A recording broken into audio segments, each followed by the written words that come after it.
자, 안녕하십니까 시청자 여러분, 이주천TV의 이주천입니다. 자, 오늘 2025년 5월 27일 되겠습니다. 자, 6월 3일 대회전을 불과 10일도 남지 않았는데, 지금 최근에는 이틀 전에 국제선거감시단이 와가지고 난리가 났고, 오늘도 10시, 9시부터 약 2시간 이상 시청자 프레센터에서 불러서 문제 가지고 아주 격돌을 했던 모양입니다. 자, 그거와 관련해서 약간 빗나간 주제 같지만은 지금 우리 시대는 87 체제의 끝장 마무리에 지금 시대를 살고 있습니다. 벌써 87 체제가 등장한 지가 벌써 40년, 38년이 지금 지나고 있고, 처음에는 뭐 민주화다, 이 민주화 충국이 왔다 하지만 거의 한 40년이 지나면서 많은 이것저것 문제점이 드러나고 있습니다. 그래서 오늘 첫 번째 시간으로 그 87 체제에서 단연간 연구를 많이 하셨던 두 분 전문가를 모셨습니다. 윤옥진 교수님과 주동식 대표님을 초대하는 규정한 자석인데, 제가 유튜브 하면서 두 분을 이렇게 초대해서 토크쇼 하기는 처음인 것 같습니다. 그래서 4년 경력이 있는데 많은 대접을 좀 해드리지 못해서 항상 죄송한 말씀을 가지고 있습니다. 그럼 오늘 주제는 87 체제의 역사적 배경과 핵심 이슈라는 이런 뭐 거창한 주제를 가지고 두 분의 고견을 듣는 자유롭게 발언하는 그런 기회를 가지게 되었습니다. 우리 이 교수님 잠시 뭐 독자들한테 소개 간단하게 좀. 네, 이주천TV 시청자 여러분들 오랜만에 뵙습니다. 제가 전화 인터뷰를 몇 번 했는데 뭐 우리 이주천 조회가 많아요. 이주천 앵커께서 얼굴도 안 보내주고 이 목소리만 내보내더라고요. 사진이라도 안 올리고 참 그래. 기술이 서툴러가지고. 그래가지고 어떻게 유튜브를 한다고 좀 제대로 좀 하세요 좀. 기술이 좀 그렇습니다. 예. 뭐 생방송이 아니면 그래도 뭐 지나가는 사진 하나 구해가지고 거기 이 사람 나온 거라고 좀 얼굴을 보여줘야 되는 거야. 네, 알겠습니다. 내 이름 또 유석진에서 뭐 류입니다 류. 알겠습니다. 예. 지금 은퇴하셨죠? 지금 은퇴한 지 오래됐지 않습니까? 강제 은퇴당했죠 작년. 예. 지금은 그러니까 특별하게 뭐 지금 운동하고 계시는 거는 지금 현재는 운동이라는 표현은 잘 모르겠고 뭐 제가 포럼 1948이라는 우리나라 현대사 문제를 전문적으로 다루는 사람들 모여 있는데 속해 있습니다. 예, 알겠습니다. 우리 주동식 대표님 좀 간단하게 시청자 여러분들 전화 인터뷰에 오늘 처음 뵙겠습니다. 예. 안녕하세요. 반갑습니다. 저는 주동식입니다. 호남 대한 포럼이라고 광주에 있는 광주에 좀 보기 드문 우파 단체가 있는데 그 단체에서 공동 대표를 맡고 있습니다. 이런저런 여기저기 글도 쓰고 있고요. 그리고 활동하고 있습니다. 우리 주동식 대표님은 좀 특별하게 모신 게 광주 호남의 전남에서 내놓으라는 위기고, 뭐 거기서 뭐 칼럼 보니까 뭐 저 자식을 버린 사람이 뭐 지역을 버린 사람이라고 곤욕을 좀 치렀습니다. 저를 상징하는 말이 매향노라고 매향노. 그러니까 매국노라는 말을 받아서 거기서 매국을 매향이라고 바꿔가지고 고향을 팔아먹었습니다. 아니, 대한민국 안 팔으면 되잖아요. 대한민국이 더 중요한 것이요, 고향보다. 바로 제가 그 매향노라 말을 쓴다는 것 자체가 호남이 가지고 있는 문제의 심각함을 보여주는 거라고 생각해요. 제가 그 칼럼 보고 반해버렸습니다. 나라하고 대한민국하고 호남이 같은 반열에 놓고 있다는 이야기가 양자택일하로 만드는 거 아닙니까? 그러면 지금 제가 그래서 광주 가서 지난번에 했던 이야기가 고향은 애정의 대상이고 대한민국은 충성의 대상이다. 헷갈리지 말자 그런 이야기를 했던 적이 있습니다. 예. 자, 그러면은 제가 이제 87 체제 때 87년 3월 달에 잊을 수 없는 게 87이 87년 3월에 1월 전임 강사로 원광대학에 취업을 했습니다. 전임 강사로. 그때 우리 유 교수님 87 그 전후로 해서 어디 계셨습니까? 저도 87년 3월에 연세대학에 사학과 교수로 전임 강사입니까? 아니 조교수. 조교수. 예, 저는 전임을 했는데, 아이고, 동진에 87, 그 인연이 있구나. 거기, 우리 주 대표님, 87년 전으로 어디 가서 무엇을 했습니까? 저는 공장에 있다가, 뭐, 그거 말하자면 약간 좌익 있었네요, 그러니까. 저는 노동운동. 약간이야. 노동운동, 좀. 민청년하고 거쳐서 공장에 갔다가. 아니, 그거 좀, 좀 길게 좀 해주십시오. 시청자들 궁금해하니까. 별로 재미없어요. 근데, 저는 군대까지 다 갔다 오고, 그러다가 늦깎이로 좌팔이 돼가지고 활동을 하다가, 그래가지고, 87년대에는 이제 공장에서도 나와가지고, 길거리 투쟁을 하는 자 거기에 대열이 들어가 있었죠. 그 김문수하고 연락 좀 되겠네. 좀 같이 노동도 했습니다. 아니 김문수 한참 전이요. 후보는 예. 운동을 할 때는 직접 뵙지는 못했습니다. 아, 그러셨구나. 라인도 좀 다르고. 라인도. 예, 저는 이제 어느 쪽이었냐면 나중에 이제 그 산업행으로 산업행. 바뀐 줬지. 사는 거 무시무시한 데인데. 저는 쫄짜해가지고 별로 더 무시무시한 것도 없고. 아, 예. 하여튼 그랬습니다. 예. 아이, 지금 할 말이 좀 많을 것 같습니다.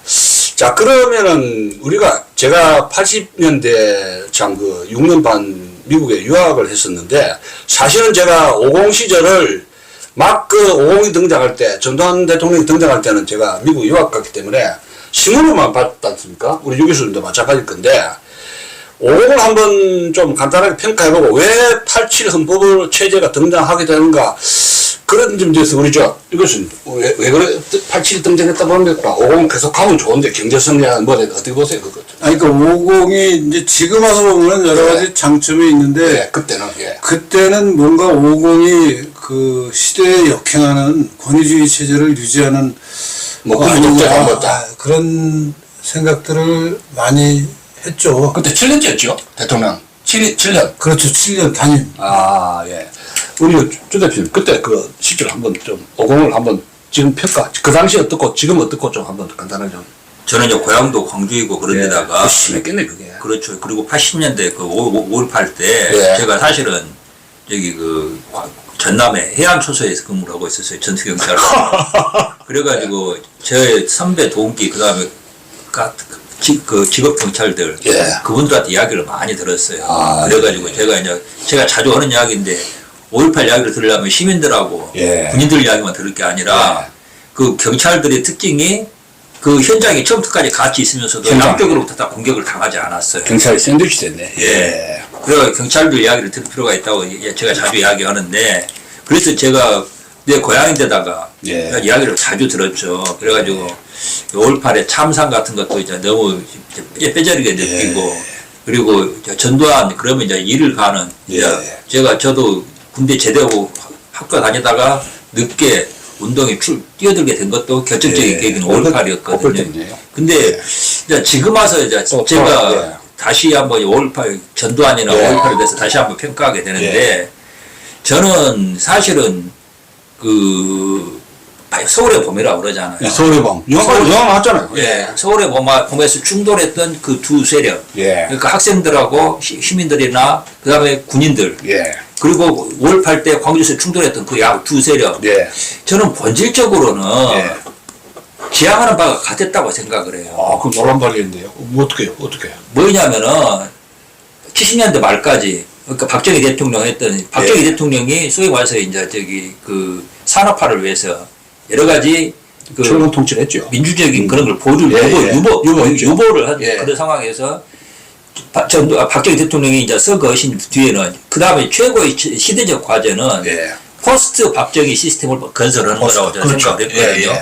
그것은 제가 보기로는 그 나중에 보면 알 수가 있는데 양쪽에 소위 말해서 그 신군부 세력이나 그 다음에 민주화 운동 세력이나 지향하는 바는 거의 비슷했다고 생각을 해요. 아까도 그 7년 단임 이야기가 나왔습니다만은 원래는 신군부 내에서도 7년 단임 정도가 아니라 박정희 시스템처럼 또 계속 가는 걸로 1인 장기 집권도 고려했던 걸로 알고 있거든요. 근데 제가 듣기로는 전두환 대통령도 그 입장이었고 단임으로 끝내자. 절대 1인 장기 집권은 안 된다. 그게 박정희 시스템의 교훈이다. 그러니까 박정희 시스템은 성과는 컸지만 부작용도 많이 낳는 시스템이기 때문에 이걸로는 안 된다는 거예요. 그게 제가 보기로는 거기에 대한 합의가 단지 그건 시대적인 합의였는데 문제는 속도와 방법론이었다고 생각이 들거든요.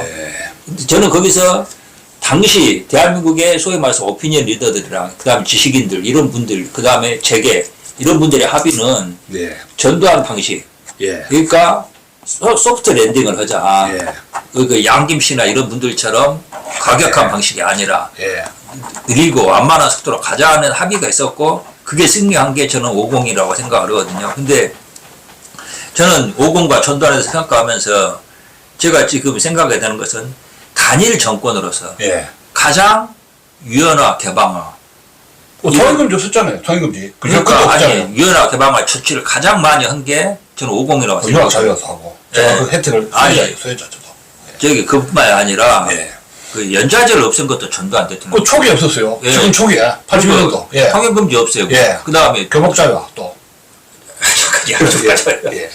TV 왜 여기 칼라 TV 방송 허용하고 그다음 교복 자유화하고 소위 말해서 우리가 지금 그 당시에 박정희 대통령 당시에 막혀있었던 온갖 제약이 있지 않습니까? 예. 그걸 다 푼 정권이 저기 50이거든요. 예. 근데 그런 부분에서는 거의 이야기를 안 한단 말이에요. 그리고 이거 단순히 이런 것뿐만 아니라 경제적으로 지금 우리가 먹고 사는 게 사실은 중화공업 먹고 사는 이걸로 먹고 사는 거 아닙니까? 근데 박정희 대통령이 박정희 정권이 끝난 것도 중화공업 투자의 그 부작용 때문이라는 생각을 봐야 되거든요. 부채가 막 됐죠. 근데 제가 직접 이제 그 뭐냐 50 때 청와대에 있었던 분 이야기 들어봤더니 그분은 그렇게 단언하시더라고요. 50 정권이 전두환 정권의 경제 이야기 하면은 뭐 3조 호황이 뭐니 그런 이야기 하는데 그건 피상적인 거고 핵심은 중화공업 구조 조정을 한 거라고 이야기를 하더라고요. 근데 진짜 그게 맞아요. 중화공업 구조 조정 해가지고 박정희 정권 때 난립했던 그냥 난 투자 중복 중복 투자 했던 부분을 정리해가지고 한 것을 정리해가지고 지금까지 우리가 지금 먹고 사는 기반을 만든 게 실은 전두환 정권이란 말이에요. 근데 그런 이야기는 하나도 하지 않거든요. 저는 이건 문제라는 생각이 좀 하고 있습니다. 우리 이 교수님, 유 교수님, 그거 좀 보충 좀 해보시죠. 아니 지금 주 대표님께서 말씀하신 거에 전적으로 동감하고요. 예. 그러니까 그 당시에 살던 사람들은 예. 전두환이 12.12를 통해서 이제 5.17인가요? 예. 쭉 해서 이제 50이 들어오는 과정에 대해서 그 당시에는 굉장히 저항이 많았는데 예.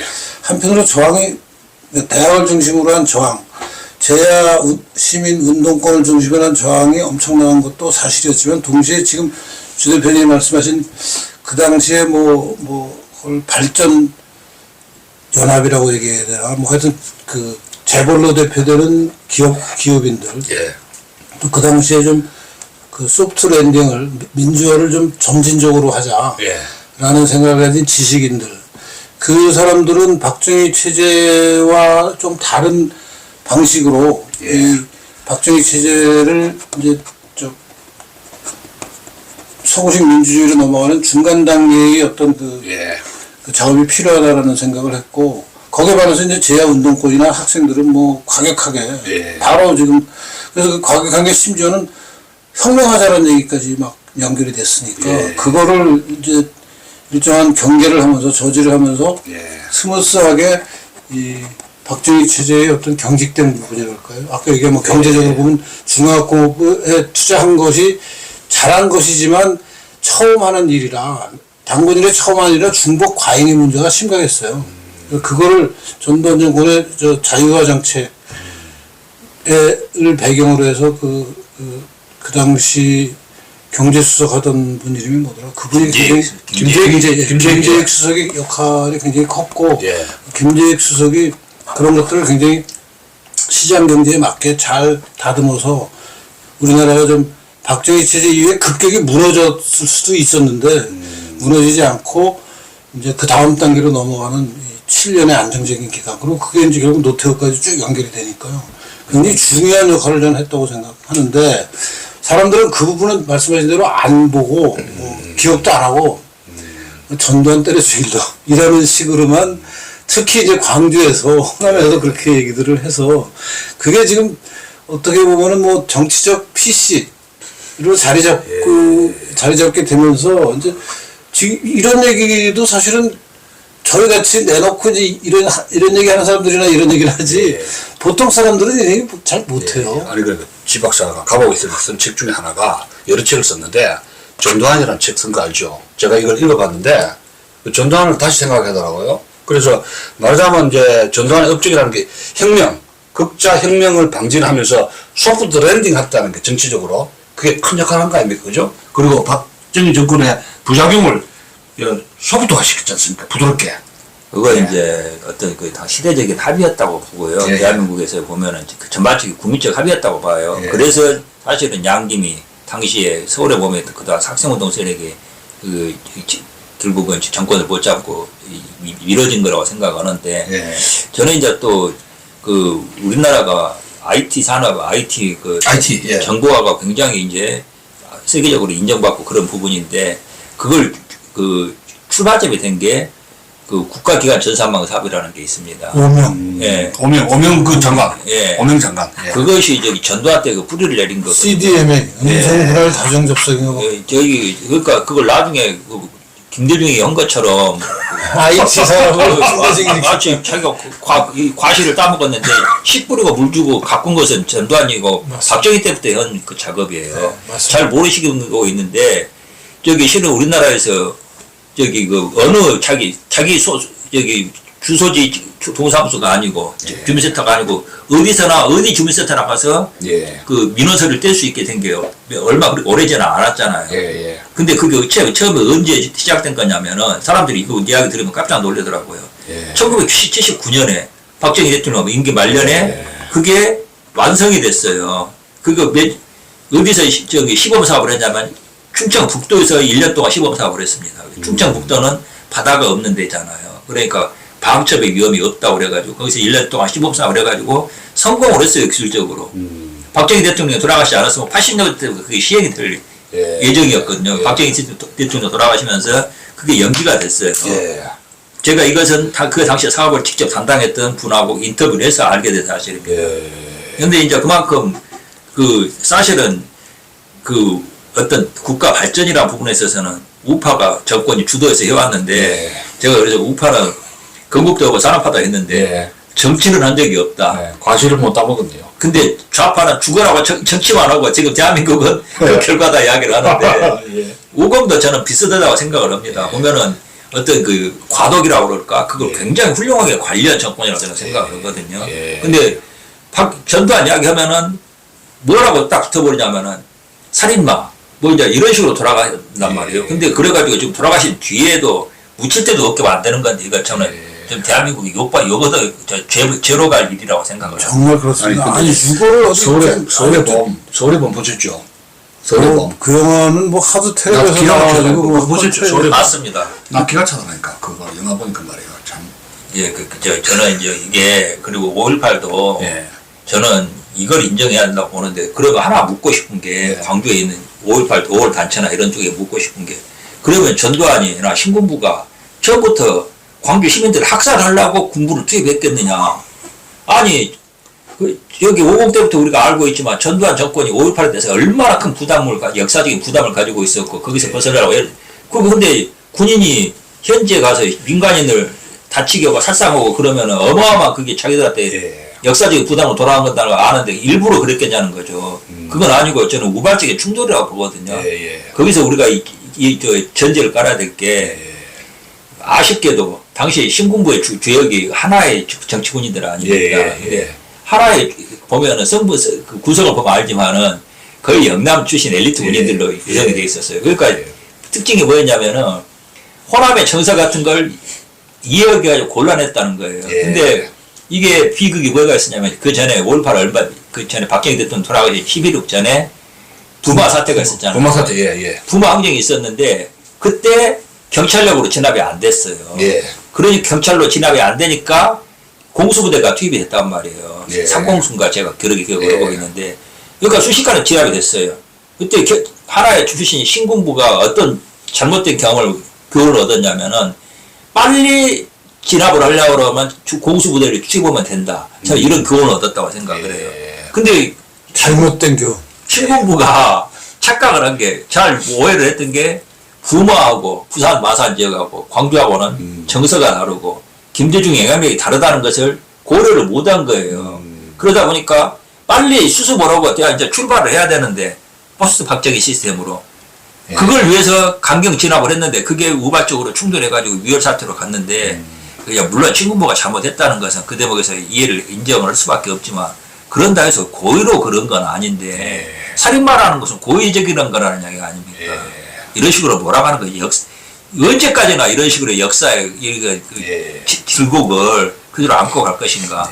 저는 이 문제는 좀 시정이 돼야 된다고 생각합니다. 근데 지금 저는 주동식 대표님 같은 호남분이 저렇게 얘기하는 걸 양심적이에요. 만나는 게 너무 반갑고 호남 분들은 사실 이 문제에 관해서는 이성이 없어요. 그냥 전두환 그러고 살인마하고 아, 대화가 안 뭐 돼. 자기들은 희생자고 이제 하여튼 그 대립구도인데 사실은 지금 한 글자도 틀리지 않고 우리 주 대표님이 말씀하신 게 다 맞거든요. 그리고 신군부가 이제 진압을 하러 가서 우연한 그 사태의 전개에 따라서 사람이 죽게 되고 이제 총을 쏘게 된 건데 그것을 막 처음에 갈 때부터 죽이러 갔다라는 식으로 해석하는 것은 진짜 역사를 왜곡하는 거죠. 근데 그거를 호남 분들이 너무 그 이성을 잃고 그냥 지금도 그거는 좀 바로 잡혀야 된다고 생각하는데 예.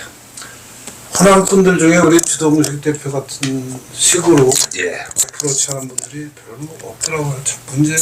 예. 정치권이 오히려 그러고 부채질하고 있어요. 그런 왜곡을. 그 좀 이제 그 요거 이제 12.12하고 5.18 이거 이야기하려면 오늘 이제 한이 없는데 그러면 상당히 이제 노력을 많이 했는데 결국은 이제 7년 단임제가 후퇴가 되고 헌법도 개정하고 직선 사임하자 욕구도 있고 또 이제 뭐 중산층의 대도라든가 이렇게 해가지고 또 88 올림픽이 또 걸렸지 않습니까? 그 관리하는 면에서 이제 전두환 정권이 정치적으로 이제 외신 기자들도 많이 오니까 압박을 받고 이제 양보를 하는 가운데서 이제 팔찌 체제 등장이 되는데 그 과정에 대해서 우리가 한번 이 어떤 팔찌 체제가 등장하는 어떤 그 핵심적인 거 노조라든가 경제민주화 이런 점에 대해서 한번 우리 변 대표님 말씀 좀 부탁드립니다. 등장하게 된 배경 핵심 이슈예요. 예. 이제 저는 이것도 인정해야 된다고 보는데요. 네. 87체제는 네. 사실은 80년대 1987년에 이제 직선제 개헌이 이루어졌잖아요. 네. 근데 그 80년대 내내 87년까지의 과정이 네. 실은 5.18의 연장입니다. 예, 예. 5.18이 표면적으로는 진압이 됐지만, 네. 그러니까 물리적으로는 진압이 됐지만 정치적으로는 한 번도 진압이 된 적이 없어요. 예. 그건 제가 뭐 모든 민주화운동 투쟁 현장에 있었던 건 아닙니다만, 네. 제가 보기에 그 당시에 학생운동 시위나 이런 쪽에서 어느 한 시위에서도 5.18 구호가 빠진 적이 없어요. 또 시위 현장 직접 참여한 좀 케이스를 한번 말씀드리세요. 아니, 독자들한테 한번. 저는 이제 학생운동도 했지만, 예. 또 저기 청계 피법 노조 예, 예. 투쟁도 해보고 가보고 그랬거든요. 예. 근데 확실하게 단언할 수 있는 건 예. 어느 시위 현장에서도 5.18 구호 있지 않습니까? 항상 나오구만요. 그거 빠질 수가 없어요. 그러니까 제가 보기에는 대학가도 그렇고. 대학가도 그렇고 당연한 거고. 지금까지 그래요. 지금까지. 그러니까 5.18의 투쟁의 결과가 결국 잠불로 남아있다가 다시 살아나가지고 결국 그 성과를 본 게 저는 이제 87년 네. 6월 항쟁이라고 보고 네. 그 결과가 이제 사실은 직선제 개헌, 대통령 직선제 개헌이라는 거 네. 이어진 거 아닙니까? 근데 여기서 이제 그 우리가 좀 이해를 해야 될 게 이게 저는 굉장히 더 깊은 역사적 뿌리가 있다고 생각을 해요. 뭐 어떤 겁니까? 뭐냐면은 우리가 흔히 민주화 그런단 말이에요. 예, 그러면 예. 민주화라고 그러면은 좌파들은 민주화를 굉장히 좌파뿐만 아니라 대부분 우리나라 사람들이 민주화 그러면은 다수결 원리의 관철 예. 그리고 우리 손으로 우리 지도자를 뽑는다 예, 예. 이제 이런 식으로 생각을 한단 말이에요. 예. 근데 저는 그보다는 그 유연화, 예. 개방화, 다양화, 합리화 예. 이것은 우리나라가 개항 이후로 계속해서 한국 역사를 움직여온 저는 그 근본적인 에너지라고 보거든요. 예, 예. 이 네 가지를 추구하는 에너지가 예. 이게 모여가지고 민주화라는 이것이 집약된 것이 민주화라는 이름으로 그냥 쉽게 뭉뚱그려서 저는 민주화로 표현이 됐다고 생각이 들어요. 예. 근데 문제는 이것을 좌파들이 이게 대한민국 국민들 전반의 요구사항이었다고 생각이 들어요. 이거 지금도 개헌 이야기 나오면은 내각제 개헌 이야기 나오고 뭐 이야기 나옵니다만은 지금은 개헌 이야기하면은 개헌 이야기하는 사람마다 개헌의 내용이 다르거든요. 예. 근데 당시에 87년 당시에는 개헌 그러면은 대통령 직선제 개헌이었어요. 예. 그래서 찬성하나 반대하나 그만큼 어떤 게 있었냐면은 역사의 방향이 아까 말했던 유연화, 개방화, 다양화, 합리화 이걸 추구하는 방향으로 갔었고 그것이 집약이 민주화라는 것을 표현이 됐다고 생각을 해요. 예. 저는 우리나라 이제 우파들은 민주화에 대해서 굉장히 부정적인 생각을 가지신 분들이 많은데 저는 그러면 안 된다고 생각을 해요. 예. 우리가 역사에 있어서는 패배자가 되는 길이라고 생각하는데 저는 제 또래 교수님이나 다 두 교수님 기억을 하시겠습니다만 제가 기억을 하는 게 87년 이전에 변화가 어떤 게 있냐면은 87년 이전과 이후가 예. 우리가 파출소에 그 당시에 87년 이전에 파출소에 가지 않습니까? 네. 그러면은 편안한 마음으로 가지 못했어요. 아, 그렇겠네요. 공포심이 있었다고요. 누구나 다 그랬어요. 그러니까 자기가 어떤 피의자나 잘못하지 않아도 예. 파출소에 가면은 말 잘못하고 좀 삐딱 잘못하다가는 경찰관한테 두드려 맞을지 모른다. 예. 폭행의 가능성이 있었어요. 아, 그 예. 위협성을 항상 의식을 했었고. 예, 예. 그리고 이제 그 파출소 같은 경우는 좀 극단적인 경우지만 예. 일반 동사무소 같은 데 가도 지금 기억하실 겁니다. 그 병로 같은 걸로 하나보다 그 병력. 많이 있었잖아요. 입증해주고, 예. 담배 한 포라도 사가지고 하는 경우가 많았단 말이에요. 예. 아니, 그 장은 아니라 할지라도 제가 확실히 기억하는 건 87년 이후 있잖아요. 예. 직선제 대통령 개헌 이후에 그게 거의 순식간에 사라졌어요. 강동수 운동이 나가버렸네요. 낮아졌어요. 그 어마어마한 변화입니다. 변화인데요. 예? 엄청난 변화예요. 뭐 엄청난 변화예요. 그게 유연화, 개방화, 다양화, 합류가 있지 않습니까? 이 결과란 말이에요. 아, 실례지만 정가 기록은 없죠. 저가 기록 없습니다. 제가 차별 과제가 있는데 잡혀간 적이 있는데 예. 형을 살진 않았는데. 형을 저기 nap게 때려주더라고요. 그러니까 수업부터 하면 정과 기록은 내가 있어요. 아, 이거 좀 아니 이것은 좀 첨가해서 좀. 아니 정과 기록은 내가 최근에 위안부 아, 발언 그건 나중에 하고 위안 아니, 문제는 한번 또 길어지니까. 그때는 난 정과 없어. 나는 아니. 착한. 아니 그 영화 저 87 연관돼가지고. 아니 지금 아주 좋은 지적하시죠. 핵심 사실 좀 그런 첨가해. 일상생활에서의 기본적인 어떤 그 자유로움. 자유라 그럴까요? 그것이 지금 얘기하신 뭐 그 동사무소의 급행료나 파출소 들어가서 주눅받고 하는 거 말고도 또 하나 나는 기억나는 게 그때 운전하는 사람들은 교통순경에 단속에 걸리면은 지금은 뭐 교통순경 야단치잖아. 너 왜 나 잡냐고.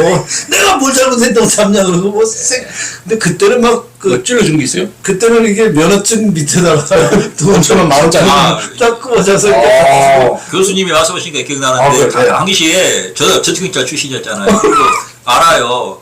당시 교통순경 1년 하면은 집 한 채 산다고 그랬어요. 찔러준 게 있네요. 그럼요. 공식적인 이야기였어요. 그거. 아니 그러니까 그때 다들 뭐 그때 운전하는 다 알죠. 그러니까 교통수행이 잡으면은 요새는 완전히 너 왜 날 잡냐고 막 야단치고 막 생난리를 치는데 그런 이런 변화가 그 또 중요한 게 예. 박정희 시스템이라는 게 뭐냐면은 돌관작업이었잖아요. 그러니까 목표 달성을 위해서 다른 거 다 희생하고 양보하고 이제 보려고 그런 거였는데 예. 거기서 뭐였냐면은 거기서 부득이하게 나온 게 정치 군인들이 의사결정권을 다 장악하고 있었거든요. 네. 근데 초기 산업화 단계에는 그게 의미가 있고 효과가 있어요. 예. 근데 그 뒤에 그 역사의 발전은 반드시 필요로 한 게 다양화거든요. 예. 다양화가 되려고 그러면 반드시 뭐가 필요하냐면 전문가들이 결정권을 가져야 됩니다.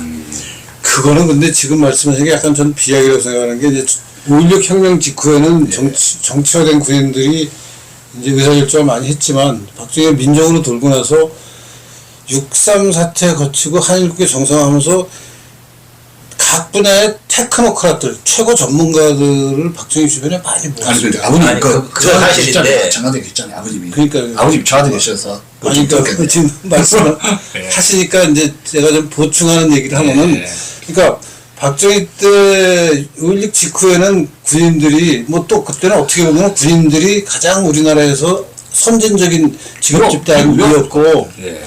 그래서 이제 정치 전면이나 행정 전면에 많이 이제 예. 관여를 했고 예. 근데 그게 박정희 시대가 18년을 가면서 후반으로 갈수록 군인들은 군인대로 여전히 뭐 강력한 역할을 했지만 예. 그분들 말고도 각 분야의 엘리트들, 각 분야의 최고 전문성을 가진 테크노크рат들이 분야마다 들어갔습니다. 그래서 뭐 우리가 아는 과학기술 입국이나 또 뭐 언론이면 언론, 뭐 입법이면 입법 그런 분야에 또 무슨 문화산업이면 문화산업에 다 당대 그때 문화 쪽에는 무슨 박종호 이런 분이 그 당시 박종호, 예, 최고 철학자. 엘리트 우리나라 교수였거든요. 그런 분들 뭐 그런 분들의 역할, 그런 분들이 이제 국민교육 헌장 같은 거 만들고 했잖아요. 그러니까 그런 식의 어떤 전문성을 활용하고, 예, 근데 무슨 중화학공업화도 이게 오원철이라는 정말 최고의 엘리트가 그런 일들을 했고, 이제 그랬는데, 그게 이제 시장에서의 어떤 자율적인 의사결정보다는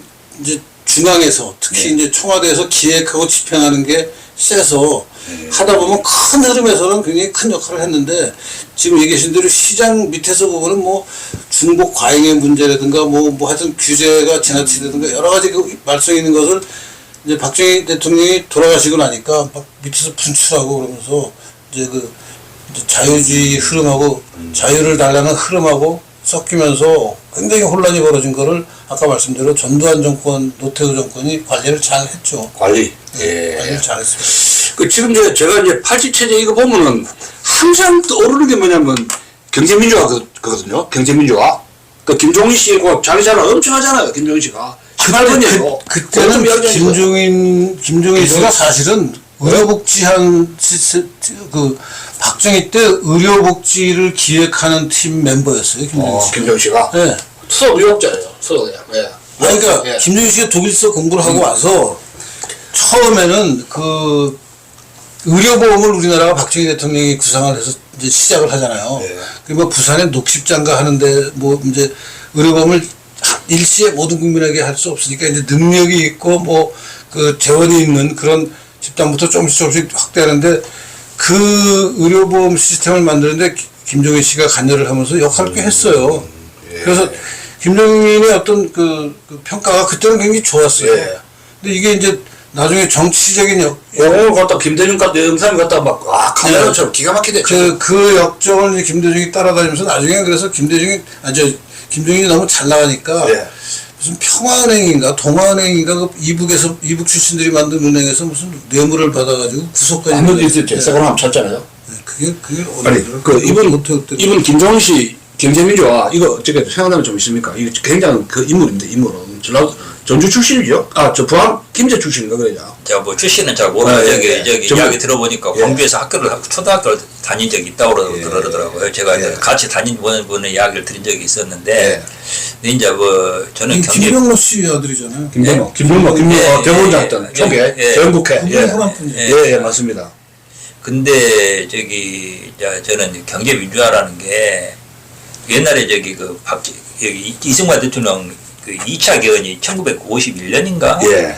그때 4.4월 개헌이라고 예, 예, 하고 이게 예. 완전히 이제 조롱의 대상이 되고 있는데 예, 예. 그거 어떻게 실은 4.4월 개헌의 핵심이 원래 포인트가 뭐였냐면은 재헌 헌법 초기 사회주의 경제를 그러니까 자유주의 경제로 바꾸는 게 그렇죠. 그게 거기서 뭐가 나왔었냐면은 그 기간산업, 예. 광산이나 이런 것은 국유화한다는 조항이 들어가 있어요. 예. 그러니까 사회주의적인 조항이죠. 이 예. 조항이 그대로 있었으면은 예. 박정희 산업화도 불가능했을 거거든요. 하하. 그러니까 이 조항을 없애고 소위 말해서 애초에 경제민주화 조항을 없앴던 게 2차 4.4 개헌이에요. 예. 그러니까 이게 굉장히 중요한 의미를 가진 예. 개헌인데 4.4이라고 그랬고 조롱의 대상으로 삼고 있는 게 이제 대한민국 현실이거든요. 예. 근데 이것을 당시에 4.4 그 2차 개헌에서 없앴던 그 경제민주화 조항을 살려낸 것이 저는 경제민주화라고 생각을 해요. 후퇴는 그러면요? 후퇴? 저는 후퇴라고 생각을 합니다. 아, 근데 지금 그래요. 대한민국에서는 경제민주화가 지금 우상이 돼 있어요.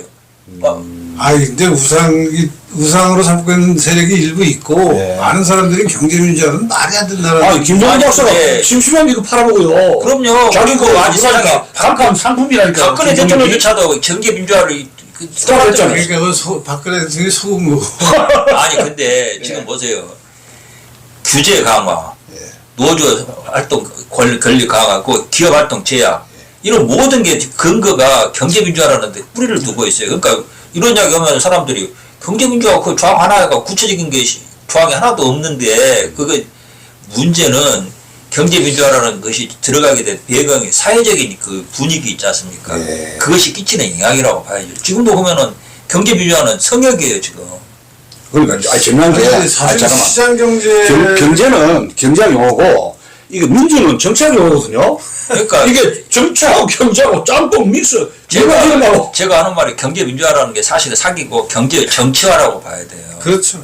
정치 논리에 따라서 자원을 배분하겠다는 이야기거든요. 그러니까 완전히 사실은 시장 논리를 부인하는 근거가 여기서 나온다고. 아니, 그러니까, 이 노조 활동을, 제가 87체제 강의할 때 87체제 헌법을 좀 봤어요. 봤더니 제가 깜짝 놀란 게 노조공학국을 만들었더라고요. 무슨 권리가 전부 다 5개, 6개 헌법을 해가지고 노조 천국을 헌법 조항에 만들어줬다고 보는데 깜짝 놀래버렸어요. 아니 그게 지금 네. 얘기하신 대로 우리나라가 건국해서 처음 만든 헌법의 사회주의적 요소가 굉장히 강력했는데 네. 이승만 대통령이 전쟁 통해 이제 부산에서 그걸 바꿨어요. 예. 그래서 이제 쭉 이어져 오다가 지금 경제민주화라는 이름으로 그 사회주의적 전통이라고 할까 사회주의적 어떤 그 힘이 헌법에 쭉 딸을 튼 거죠. 그러면 우리가 팔칙체제를 이야기할 때 개선해야 될 점이 요 노조 문제, 경제 문제야. 요 부작용 요건 정리해야 된다는 게 하나 떠오르네. 그렇죠? 분명한 거죠. 저는 저기 어찌 보세요? 지금 여기 우리가 인정을 해야 될 게 87년 체제 이 헌법이 누구의 힘에 의해서 만들어졌냐면 저는 좌파의 정책 승리에 의해서 만들어졌다고 생각을 해요. 그걸 인정을 해야 한다고 생각합니다. 보면 우파들이 우파들이 좀만 잘못해도 박살이라고 여론에 의해서 좌파들은 무슨 거지 같은 짓을 해도 끄떡이 없는 거고 이런 원인이 뭐냐고 그러면 우파들이 맨날 하는 소리가 우리가 선전선동을 잘 못하고 좌파들은 선전선동을 잘한다고 해서 그러는데 그 정말 한심한 이야기예요. 출발점은 우파가 정치계 패배자의 위상이라는 것이라고 저는 생각해요. 그뭐 86항쟁, 87항쟁이 뭐 있었다네요. 그죠? 6.1항쟁. 그것이 6.1항쟁 됐다네요. 그 결과로 6.1항쟁. 팔치제가 만들어진 거 아닙니까? 6.1항쟁. 예. 그러니까 정치적으로 패배자예요. 그러니까 정치 패배자 위상을 벗어나지 못하니까 지금 현재 우파가 이렇게 질이 멸렬한 거라고 저는 생각을 하거든요. 그런다 그러면은 우리가 좀 고민해야 될 게 팔치체제를 극복하기 위해서. 근데 아까 제가 말한 것처럼 팔치체제는 긍정성도 가지고 있다. 그 민주화라는 것이 가지고 있는 유연화, 개방화, 다양화, 합리화의 결과가 민주화이기 때문에 인정을 해야 되는데 여기서 중요한 것은 팔치체제를 만든 게 좌파이기 때문에 팔치체제를 좌파가 소유하게 되고 변질시키고 민주화를 좌경화로 변질시키는 과정이 저는 87년 체제의 진행 과정이라고 생각을 하거든요. 이걸 뒤집어 엎으려고 그러면은 우파들이 창조적인 승리를 다시 거둬야 할 필요가 있다고 생각을 해요. 저는 그래서 우리나라에서 개헌 이야기 나오면은 맨날 하는 이야기가 권력구조 개편 이야기만 합니다. 내각제냐, 대통령 중임제냐, 뭐 이딴 이야기가 하는데 그것은 저는 뭐 그 문제도 중요하지만 그보다 더 본질적인 게 왜 87년째 이후에 87체제를 바꾸고 개헌 이야기가 나오냐. 그것은 좌파들이 주도해서 만든 87년 체제라는 한계 때문이라고 생각을 하거든요. 그럼 87년 체제의 한계가 뭐냐는 거죠. 모든 정치는, 국정은 두 가지 영역에서 진행이 됩니다. 하나가 경제, 또 하나가 외교 국방이거든요. 하나가 저는 경제에 있어서 경제 민주화 조항. 이게 좌파적인 가치가 어젠다가 집약되어 있는 게 경제 민주화고 외교 안보에 있어서 좌파의 어젠다가 집약되어 있는 게 저는 평화통일 논리라고 생각을 해요. 경제 민주화가 경제 정치화라고 말씀드렸지만 평화통일 조항은 사실은 대한민국의 무장해제론이라고 저는 이어지고 있다고 생각을 하거든요. 여기서 저는 이걸 경제 민주화를 경제 자유화로 바꾸고 평화통일 조항을 자유민주주의 체제로 흡수통일로 바꾸는 저는 이 개헌이 필요하고 이걸 위해서 저는 우파가 싸워 나가야 한다고 생각을 해요. 쉽지 않은 싸움이고 얼마나 시간이 걸릴지 모릅니다만은 이런 개헌이 이루어지기 전까지는 저는 우파가 정치적 패배자의 위치를 벗어나기가 어려울 거라고 생각을 합니다. 우리 유 교수님. 지금 정말 중요한 말씀. 아니 그러니까 지금 좌익하고 민주화 세력하고 좌경 세력하고 민주화 세력들을 국민들이 같이 봤는데 그래서 30년 동안 흘러갔는데 민주화 세력 완장했는데 뚜껑 열어보니까 이게 진보 세력, 좌익 세력에서 할 때 국민들이 이걸 이끌어 했잖아요. 그 사역자로서 어떻게 보세요? 이거 쭉 올라가는 그 문제는 근데 아까 얘기하신 대로 좌익들이 자기들의 위장이라 할까 포장을 잘해서 사실은 자기들은 사회주의 지향하는 뭐 공산주의 지향하는 그런 이념을 갖고 활동하면서도 그걸 민주화라는 이름으로 포장을 해가지고 팔아먹어서 사람들은 그냥 껍데기만 보고 얘네들 민주화 세력인가 보다 이렇게 알게 된 것이 지금 30년, 40년이 그냥 계속되면서 그냥 굳어져 버렸는데 사실은 그걸 지금같이 꿰뚫어 보면은 지금 전 굉장히 중요한 얘기 하셨는데 그 경제 민주화라는 거는 경제 자유화로 시장 자유로 바꿔야 되고 평화 뭐 북한하고 평화해야 되고 중국하고 평화해야 된다는 이 평화론자는 사실은 그 무장해제네 말하자면 우리가 무장해제 한다는 얘기가 되니까 거꾸로 우리가 북한을 해방시켜야 된다는 걸로 그렇게 입장을 바꿔서 그게 헌법에 반영이 되고 그게 사람들의 기본적인 어떤 가치체계에 머릿속에 들어와서 심장에 들어와서 우리는 북한을 해방시켜야 돼. 가장 우리가 해야 될 당이 1번. 두 번째, 시장은 경제는 자유롭게 최대한 간섭하지 말고 창의성을 발휘하게 놔두자. 이게 그냥 입을 열고 생각을 하면은 자연히 그게 가장 중요한 아젠다가 되도록 우리 스스로 교육을 하고 주변에도 그걸 알리고 그게 돼야지 이 지금 얘기하신 그 저쪽의 헤게모니 이거를 뒤집어 엎을 수 있는 어떤 준비가 되는 건데 그 면에서 사실은 나는 이런 우리 같은 사람들은 많이 됐다고 생각하는데요. 예. 정치권에 사람이 제일 안 됐어.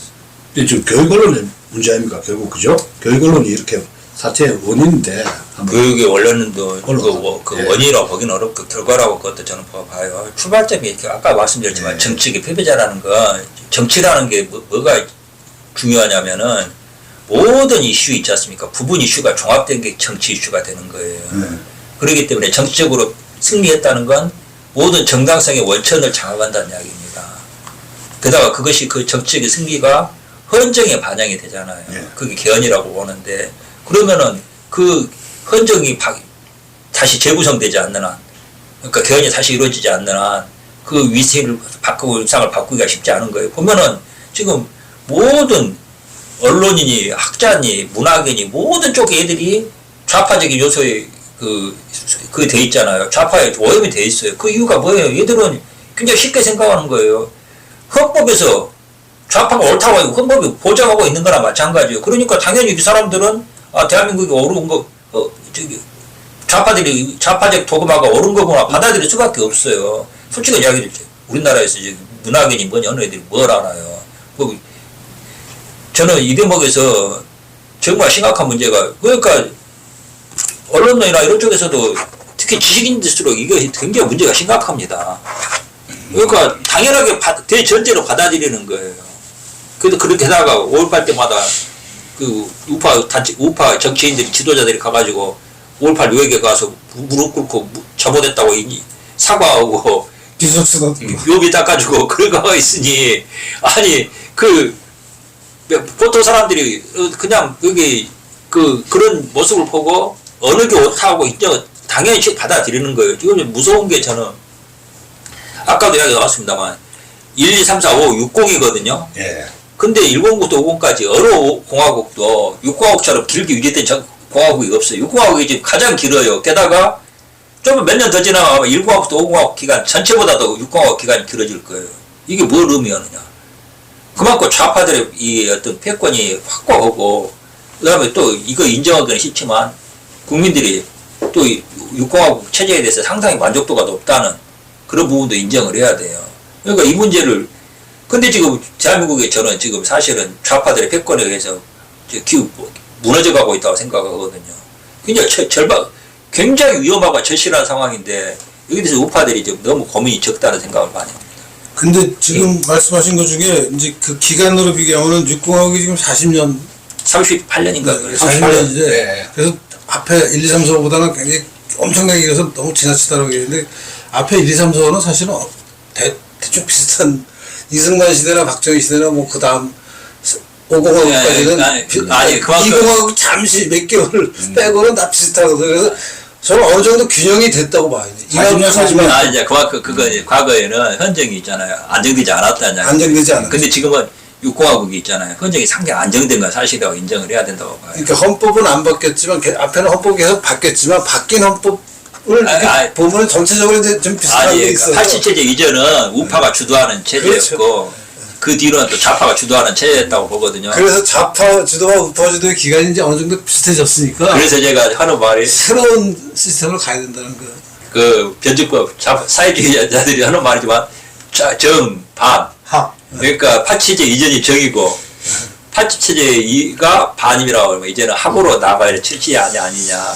그러니까 지금 제가 역사학자니까 조선시대 때 망한 것 중에 하나가 이데올로기가 그 성리학 있잖아요. 근데 지금 가만히 생각하면 87체제가 가지고 있는 민주화라는 이데올로기 결국 이거 끝까지 붙잡으면 성리학 붙잡고 조선이 망하듯이 나라는 결국은 망하는 게 아닌가 그런 생각이 드는데 어찌 보시면 나 끔찍해요 그 생각하니까. 저는 그래서 아까쯤에 제가 민주화가 그냥 좌경화가 좌파들이 민주화를 이용해가지고 편승해서 예. 지기 것으로 오염시킨 건 있지만 민주화 자체의 가치를 부정하면 우파가 역사의 패배자가 된다고 말씀드린 게 지금. 아니 왜 그것 때문에 망하게 생겼어 지금. 아니 민주화 해도 좋은데 제가 우려되는 국국의 지식인으로 볼 때는 성리학자들의 이 이데올로기를 끝까지 명나라 성기자 뭐 하다가 그 이데올로기 안 맞지 않습니까? 성리학자들, 주자학자들이. 근데 지금 민주화 이 가치를 가지고 막 왜곡해가지고 이것 가지고 하면은 나는 이것이 망한다고 보는데 이것은 어떻게 보세요? 아니 근데 그러니까 약간 그러니까 같은 현상을 네. 두 분이 약간 서로 다르게 보는 건데 네. 난 그 민주주의 민주화를 우리가 좌파한테 오염됐으니까 네. 그냥 그 단어 쓰지 말자. 예, 그리고 다른 걸로 대체하는 사실 적당한 말이 없어요. 예. 뭐 산업화 이런 걸로 이제 예. 분야를 바꿔야 되는데 그거는 이제 차원이 다른 문제지 예. 대치가 안 되는 예. 단어라고 생각이 들고 그래서 예. 주 대표님 말씀은 민주화라는 것을 좌파들의 전율로 방치하면 안 된다. 우파가 민주화를 해야 된다. 민주화에 예. 동의해야 되고 예. 민주화를 실천해야 되고 민주화를 앞장서야 된다라는 말에 전 동의해요. 그러니까 그 민주화가 근데 이제 한 지금 10개 있더라고. 얘기하시는 것처럼 좌파들 자객민주화, 자객민주주의라 자기들이 지금 민주화를 포장을 해가지고 그걸 그러니까. 세계하는 그러니까 제가 이야기하는 건 자객민주주의 이야기하는 거예요. 자객민주주의, 이민민주주의. 이민민주의를 말하는 건데 예. 그걸 이제 좌파들은 예. 그리고 아박스 레닌주의자들은 민주 집중제라고 이야기를 하거든요. 민주주의.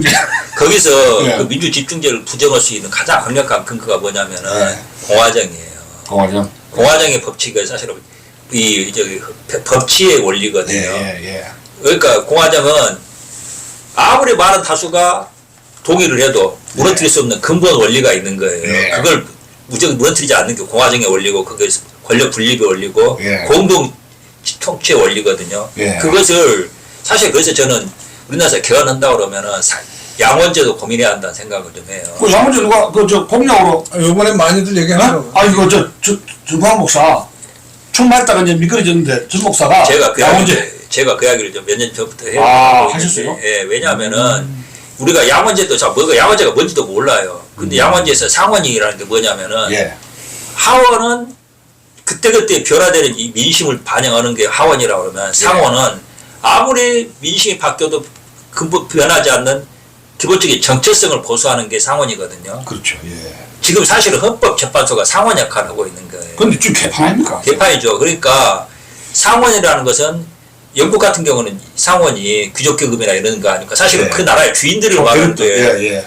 저는 이제 이렇게 하나의 그 꼭 반드시 양원제를 하자는 게 아니고 그러니까 독일 같으면은 국가수호청 같은 게 있지 않습니까? 예, 필요하다 이제 그런 예. 우리나라는 이 대가리 숫자 많으면은 국가 정체성도 완전 바뀔 수 있다고 지금 이해하는 게 민주주의다 천박한 이해인 거거든요. 예. 그게 지금 이재명이나 민주당이 하고 있는 좌파들 진영에서 하고 있는 건데 그걸 저는 근본적으로 좀 바로 잡아야 한다고 생각을 하고 제가 말하고 싶은 것은 그러면 민주화와 산업화, 건국, 산업화, 민주화 이 갈등을 어떻게 해야 되느냐.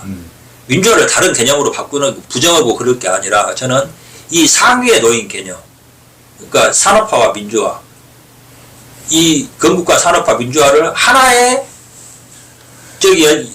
카테고리 속에서 담아낼 수 있는 그 카테고리를 만들어야 한다고 생각하거든요. 뭐 공화주의가 아닙니다. 저는 그게 근대화라고 생각을 합니다. 그러니까 건국과 산업화 민주화가 근대화라는 큰 카테고리의 하부 구조로 전개되는 세부 과정이었다고 보자는 거예요. 단계로서 보자는 거죠. 그래야지 저는 산업화 세력과 민주화 세력이 합의할 수 있고 역사적인 그 화해가 이루어지고 그 다음에 대한민국이 근대화로 나갈 수 있다고 생각을 하거든요. 지금 대한민국 근대화가 완성이 안 되고 있어요. 저는 그렇게 생각합니다. 어떤 면에서 안 완성이 됐다고요? 지금 사실은 지역주의 정책.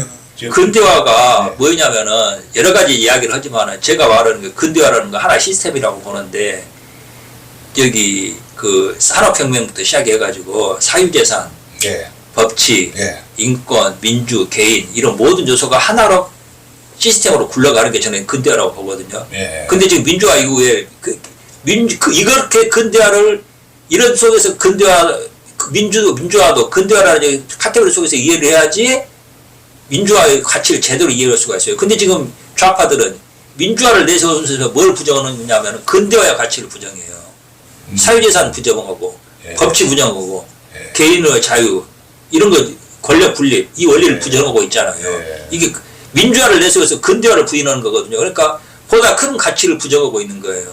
저는 예. 좌파들의 이 위선을 깨려고 그러면은 근대화의 가치를 다시 복원을 해야 한다고 생각을 합니다. 아니 100% 근데 근대화가 이제 용어상으로 보면은 이제 전통의 반대말이 근대잖아요. 예. 전통 사회, 근대 사회. 근데 이제 우리가 근대화를 조선 후기나 일제 시대 때 근대화를 해야 된다고 생각할 때만 해도 정말 전통적인 요소가 많이 남았는데 우리가 지금 2024년 현재 2025년 현재까지 와서 그 구한말 조선 후기 구한말 일제 시대에 있었던 사회상과 지금 너무나 달라졌잖아요. 뭐 예컨대 뭐 우리가 상상도 못하는 일이 우리 지금 당연한 일처럼 된 게 여자들이 애를 안 낳으려고 그러는데 사람들이 뭐 그걸 문제 삼지도 않아요. 그냥 가족이 옛날에 가족을 결혼을 하고 애를 낳는 게 당연한 일이죠. 의무죠, 의무. 듀티. 혼자 사는 사람이 40% 인구의 40%가 되는 거예요 지금. 그런 거를 그냥 당연한 걸로 받아들이는 게, 그리고 출산율이 전 세계에서 최고로 낮고 이런 거를 우리가 그냥 문제 삼지 않으면 그런가 보다 하고 지나가요. 그런 면에서 근대가 아니라 이건 포스트 근대인 거예요. 탈근대예요 지금. 그러니까 일상생활에서 보면은 근대를 이미 넘어서 서양은 아직 가지 못한 걸 우리가 먼저 간 분야가 너무 많아요. 근데 무슨 인터넷에 쓰는 것도 그렇고 뭐 이런 삶의 양식도 그렇고 그런데 여전히 전통적인 거 말하자면 뭐라 그러나 비근대적인 거. 야 근데 지역주의 투표율이 그대로 가고 있잖아요 지금. 그대로 더 고착화 됐어요. 더 고착이 되죠. 네. 근데 그건 이제 아무도 이제 처음에는 얘기하다 이제 아무도 얘기 안 해. 그냥 원래 그런 거야 그거는. 더 이상 어떻게 호남 안에서 호남을 비판하는 사람이 이제 점점 줄어들어. 그 쫓겨날 뻔해. 목사도 그렇고 다 쫓겨나요. 우리 지 대표님 같은 분이 쫓겨나신 분인데 쫓겨나신 게 아닌가. 그런 걸 보면 우리가 이게 뭐 탈근대와 전근대가 예. 근대 안에 공존하고 있어요. 우리가 아주 기묘한 착종이라 그럴까요? 기묘한 하이브리드가 만들어져 있는 게 우리나라 사회인데 그 현실을 좀 냉정하게 보고 좀 이제 정말 제대로 된 근대 사회를 모든 영역에서 융합적으로 만들어내는 게 필요하지 않나 하는 생각이. 지금 좌파들은 근대화의 가치를 지금 뒤집고 있어요. 그러니까 예. 제가 굉장히 지금까지 기억나는 게 1987년 이제 87년 체제 도입 때 뒤로 몇 년, 한 2, 3년인가 지난 뒤에 지금도 기억하고 있는 게 김동진 명찬이라고 명찬 기억하시죠? 우리 것은 좋은 것이야. CF에 나와서 네. 제가 지금도 기억나요. 합주사 쫙 펴면서 우리 것은 좋은 것이야 이제 했던 그 광고가 지금도 기억이 나거든요. 그때가 굉장히 느낌이 이상하더라고요. 왜? 우리 것이 좋다는 게 뭐냐면은 근대화 이전이 좋다는 거예요 지금. 조선시대. 조선시대가 좋다는 이야기예요 지금. 그러니까 뭐냐면은 대한민국의 이 근대사는 현대사는 조선의 전통을 부인하면서 사실은 근대가 이 전근대를 극복해 나가는 과정이었거든요. 근데 87년 체제에 좌파들이 장악을 하면서 어떤 주도권을 장악하면서 근대보다 우리 그 이전의 것이 복원을 시키자는 이야기를 하고 있는 거예요 지금. 폐쇄적 민족주의. 폐쇄적 민족주의. 아니 경복궁 저 근처 가면 조선시대 궁궐이 쫙 들었어요. 저거 춤추고 있어요. 지금 계속해서 보면 조선이 다시 복귀되는 과정이에요 지금. 87년 체제의 영향이 조선민족주의. 그러니까 이게 단순히 퍼스트 모던이라고 말하기가 어렵고 퍼스트 모던이 아니라 모던이 프리 모던으로 지금 가는 과정이에요 지금. 아니 근데 이거 제가 떠올란 게 이제 그 87 체제가 저 새로운 시대로 가면 땅까지 붙이는 거가 포스트 민주화 시대. 제가 어떤 그렇게 생각하더라고요.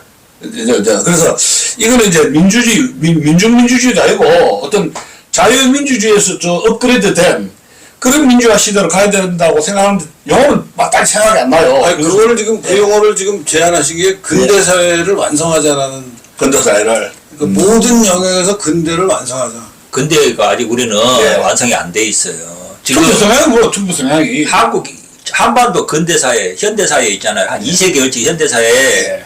딱 한 가지 키워드를 말하면 근대화라고 잡아야 됩니다. 이 모든 근대화를 둘러싼 갈등, 대립, 이게 지금 한반도 현대사를 규정해온 거라 저는 키워드라고 생각하거든요.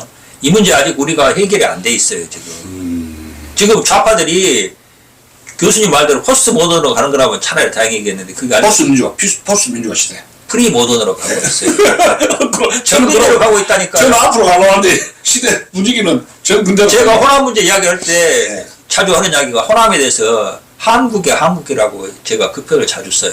한국의 한국. 저도 그게 제가 만든 게 아니고 들은 말이거든요. 근데 저는 정말 통찰이라고 생각하는데 한국의 한국은 여기서 뭐냐면 한국의 실은 조선을 말하는 거예요. 조선. 이야. 그러니까 한국에서 조선적인 요소가 가장 많이 남아있는 데가 호남이고 그게 지금 대한민국의 문제고 호남의 문제고 호남이 변화하지 않으면 대한민국이 망한다고 제가 이야기하는 게 바로 이런 문제입니다. 호남은 이제 다 해야 돼. 제가 그 말 하시니까 호남은 제사의 도시라. 광주는 제사의 도시. 제가 내가 하나 딱 맞아 들었는데 지금. 제가 목사님 몇 번 만났는데 말은 안 하는데 저 광주 전주에서 쫓겨났더라니까요. 목회 활동을 못 해서 서울에 지금 간판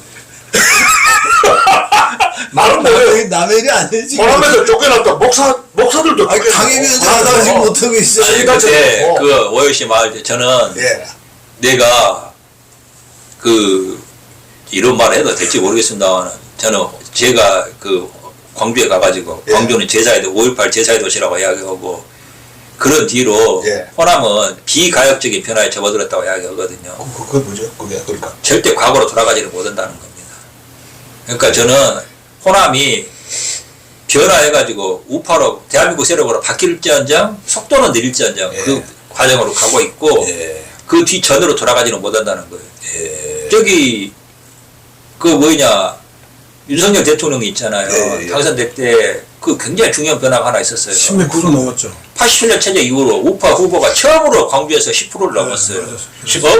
어마어마한 변화거든요. 이 사람들이 이 의미를 너무 쉽게 생각하는데 제가 물어봐요. 가끔 나 욕하는 사람들한테 13%가 나왔죠. 나 때문에 호남이에서 우파가 득표 못 온다고 그러는데 그러면은 나 이전에 하고 나 이후하고 우파 득표가 뭐 늘었냐 줄었냐 나는 분명히 우파가 늘었다고 보거든요. 지금도 이번에도 이번 선거도 김문수 그런 멤버는 좀 올라갔습니다. 그런 현상이 좀 이어질까요? 아니 김문수 아니 그래서 제가 그래서 비가역적이라고 이야기하는 거예요. 과거로 돌아가지는 못해요. 그러니까 속도는 느릴 수 있어요. 변화하는 속도는. 저는 그건 확신합니다. 그러니까 저는 호남에서 쫓겨난 게 아니라는 얘기를 하고 싶어요. 아니 제가 목사님들 몇 사람 목격했어요. 아니. 쫓겨난 목사들. 나는 호남에서 쫓겨날지라도 호남에서 내가 한 말은 메시지는 죽지 않을 겁니다. 나는 그거 확신을 그렇죠. 합니다. 예.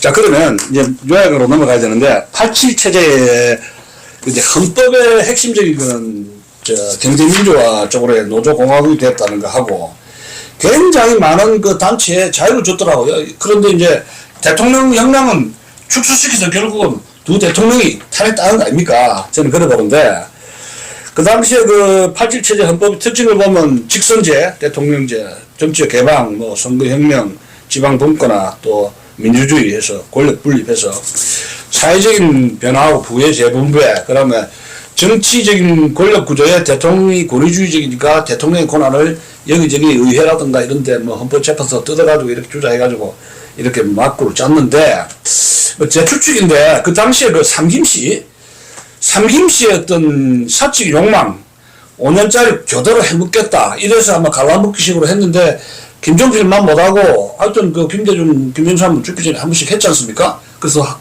5년 해가 10년짜리 하고 이제 김종필 씨는 미끄러졌는데 결국 이 87 체제 헌법 이런 것이 정치인들의 어떤 야합이 순수하게 가야 될 민주화 시대의 어떤 뭐 왜곡된 그런 아쉬움이 있었지 않는가 뭐 좀 그런 생각하게 됩니다. 그래서 87 체제 헌법에 대한 어떤 정리를 어떻게 한번 87 체제가 삼김씨의 무슨 개인적인 좀 욕망이나 야망 때문에 그런 약간 결과가 나왔는지는 그것까지는 모르겠지만 임기제에서 결과적으로 이번에 이제 윤석열 정부에서 87 체제의 어떤 극단적인 모순이라는 드러났다고 뭐 그게 뭡니까? 아니 그러니까 대통령 권력과 국회 권력이 부딪힐 때 해결책을 안 만들어. 거기 해산물이 없잖아요. 그러니까 많은 경우에 이제 두 기관의 권력을 분립해서 나눠 가져야 되고 뭐 서로 견제할 수 있는 게 있지만 전 세계에서 이 국회와 국회 권력과 대통령 권력이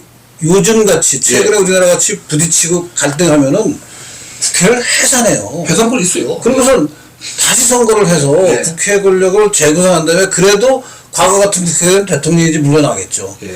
근데 우리는 그거를 이제 그런 상황이 벌어질 거라는 상상을 못한 건지, 뭐 삼김의 어떤 꼼수가 잘못한 건지, 그냥 5년 단위면 그냥 국회가 저런 식으로 야당 권력이 장악을 해가지고 대통령을 끝없이 탄핵을 하는 것을 견제할 수 있는 방법을 이 오공화국에서는 헌법에 해결책을 안 만들어 놨어요. 그래갖고 이렇게 지금 사단이 난 거라고. 5년 이 단임 업적이 그 전보다 좀 시원찮아요. 이렇게 레코딩 제목 봤는데 그 점 어떻게 보세요? 아니, 그 업적이 줄어들 수밖에 없는 게 이제 국회하고 그동안은 그래도 뭐 하여튼 현실 정치에서 뭐 여당이 여소야대가 될 때는 있었지만 지금같이 극단적으로 국회 의석이 3분의 2가 저쪽에 가 있잖아요, 지금. 그러니까 뭘 아무것도 할 수가 없는 거예요. 뭘 하려고 그러면 탄핵해버리고, 뭘 하려고 아니, 탄핵을 30번 해가지고 뭐 대통령부터 국무총리 거쳐서 뭐 온갖 심지어 검사까지 다 탄핵을 해서 일을 못하게 하는 거를 상대로 무슨 결과를 3년 되면 바로 랜드 고잖아요. 한 3년 지나면 그러니까 그래서 이 문제를 이번에 겪고 나서 사실은 헌법을 빨리 바꿔야 된다라는 거에는 지금 정치적인 이런 현상이 가장 그 중요한 직접적인 배경으로 자리 잡고 있고, 이 문제를 해결하는 것은 결국 뭐 여러 가지 장치들이 있을 겁니다. 근데 결국은 행정부가 국회 권력을, 의회 권력을 해산시킬 수 있는 게 결국은 들어가야 될 거예요. 근데 87년가 대통령의 권한을 완전히 물렁밭쪽으로 만들어버렸네요. 결과적으로는.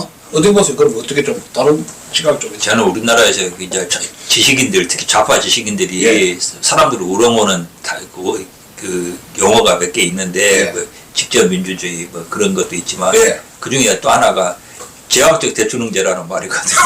제왕적 대통령제. 아니 그러니까 그냥 지금 저기 물론 팥죽이 돼버렸는데 뭔 대통령 제왕적이 원래 87제에 설계를 할 때 이게 깊은 고민을 하거나 많은 토론 과정 거친 게 아니에요. 그렇구만요. 합의사항 딱 하나였습니다. 그건 뭡니까?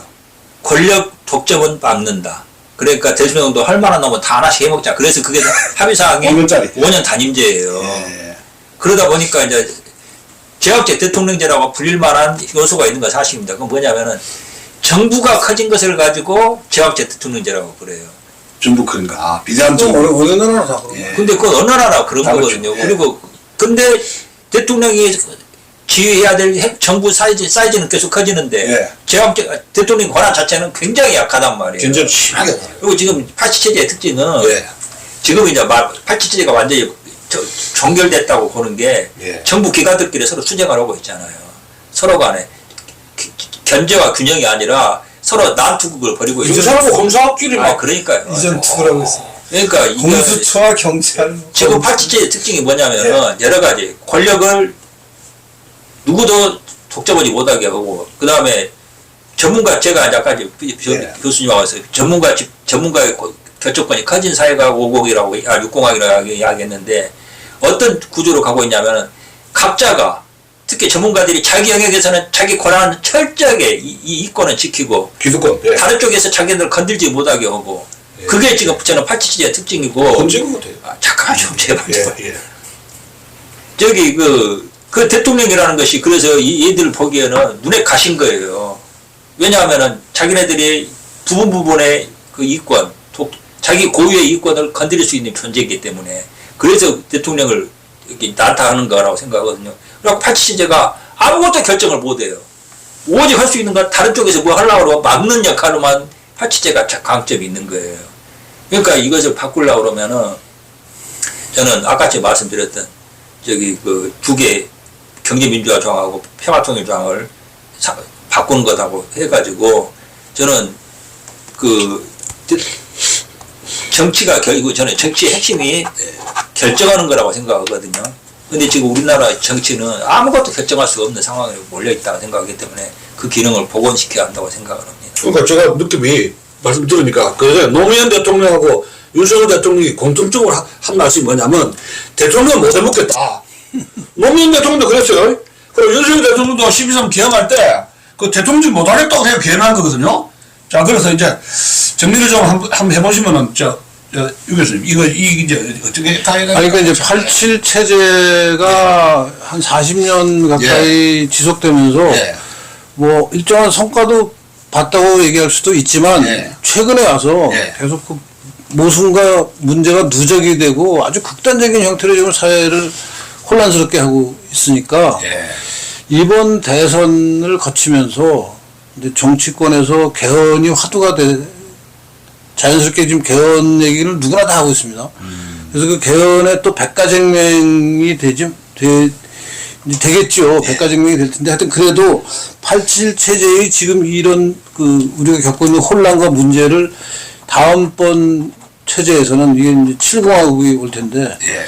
7공화국에서는 일정하게 제재하고 극복하는 방안이 정립이 되죠. 그 양원제가 될 수도 있고 예.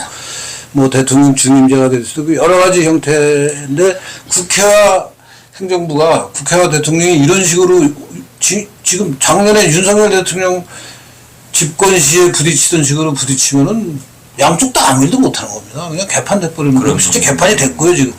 그것 때문에 지금 조기 대선을 하고 있고 예. 이 대선을 거치면서 뭔가 이 문제에 대한 정말 진지한 그 성찰과 진지한 토론을 거쳐서 빨리 어떤 그 7공화국 체제에 대한 합의를 사회적으로 이끌어내야 되는데 이것도 굉장한 진통이 있을 겁니다.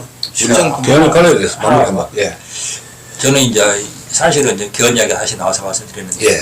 87제는 좌파가 만들었고 그 한계가 드러나기 때문에 개헌의 필요성이 제기되거든요. 예. 그러면 앞으로의 개헌은 그리고 7공화국은 우파가 주도를 해야 돼요. 그게 당연한 순리입니다. 그러지 않습니까? 좌파들이 만든 시스템이 뻐걱거리고 있으면은 그 뒤안으로 우파가 당연히 주도해야 되는 거거든요. 근데 지금 다시 좌파가 이재명이 주도하고 있단 말이에요. 근데 그게 현실 정치에서 지금 그 역학이 안 나와서 걱정이에요. 그러니까요. 근데 저는 그래서 일부에서는 그런 이야기도 하더라고요. 이번에 개헌은 1차에 끝나지 않는다. 오. 2차, 3차, 4차 지금 이렇게 몇 차례. 다단계 판매처럼. 왜냐하면은 합의 사항이 없잖아요. 지금 아, 개헌에 맞아요. 대한. 예. 그리고 지금 좌파들이 한 개헌은 절대 문제를 해결하지 못하고 문제를 악화시키고 심화시킬 수밖에 없기 때문에 가령 이재명이가 정권을 잡고 개헌을 한다 해도 그 개헌으로는 대한민국의 문제를 해결 못하고 그렇기 때문에 후속 개헌이 몇 차례 걸쳐서 있을 거다. 저는 그게 현실적일 거라고 생각을 해요. 다단계 판매식으로 돼버려. 아니, 혼란기가 오래 간다는 얘기네요. 그렇죠. 정치 안정성이 그러니까 7공화국이라는 체제가 이것이다라고 얘기하는 것을 우리가 알게 되기까지 지금 상당한 시간이 필요하면 더욱더 절망적인 상황이네요, 사실은. 지금보다 더 혼란스러운 거 아니에요? 지금은 사실은 대한민국이 유지가 되느냐 아니냐 안 되냐 그 문제까지 가겠네. 지금 저는 그렇게 된다. 그 위기라고 생각을 해요. 지금 그러니까 사실은 개헌이 아니라 예. 지금 재헌의 상황을 좀 재헌. 고민해야 된다고 생각을 합니다. 그 김대호 소장님이 제7공화국을 위해서 책을 2권이나 썼더라고요. 그래서 오늘 사실은 초대하려고 그러는데 제 청첩장 가짜뉴스 해프닝 때문에 좀 착각이 된 것 같아요. 이거 그 자체가 모이는 그 자체가 가짜뉴스인 줄 알고 펑크날 뻔했단 말이에요. 그래서 다음 시간에는 우리 김대호 소장님의 제7공화국 저서를 몇 권 제가 좀 읽어봤거든요. 어떤 헌법도 강령도 이렇게 해서 좀 읽어봤는데 좀 이 지식인들이 좀 참조할 게 제7공화국에 대한 프레임work 뼈대가 그런 게 서 있더라고요. 다음 시간에 한번 초대해서 말씀을 듣기로 하고 오늘은 막 이 정도로 거의 뭐 1시간 되었습니다. 오늘은 제 1부 순서로 이 정도로 마치겠습니다. 자, 수고하셨습니다. 감사합니다. 예.